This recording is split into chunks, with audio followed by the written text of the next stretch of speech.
do we end up spending a bit more money because Katike is the most expensive on that list that we've got there? It's like, that feels a hefty burden to throw on this player. I know. Frankfurt want 100 million euros for him. I think they surely would be willing to drop that a little bit, but it's so much money.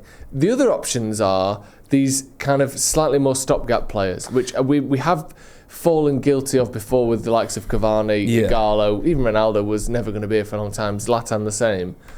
You've got the likes of, and again, this isn't a stopgap in terms of age, because I think he's 27, but Mateta maybe isn't someone that is going to be a world-class player for you for 10 years, but he's probably a lot cheaper. It might be an option from Crystal Palace, although he's probably going to want to play in Europe with them. Of course. There's even players like Danny Welbeck, 34 years old, but has that United connection. Also had a good season for Brighton. He had a good season for Brighton. You even Brighton. mentioned before we started recording, Jamie Vardy. I'd just get him into the back. I'd just get him as a Michael Owen. Do you remember when we got Michael Owen? Yeah. And he was absolutely, he did nothing but for some reason, Fergie wanted him. I don't know if it was to teach the youngsters or just have a personnel around like that.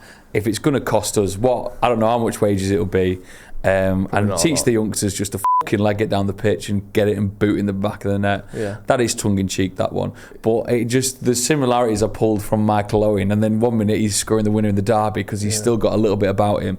I worry about the stopgap players just because we've been there and done it, but then I also worry about the youngsters because we've also been there and done that with Højlund, and we've seen I still think there's a player in Højlund, but we've seen what it can be like where the weight of the badge is on top of one player up top, and I just think do we roll the dice with that again?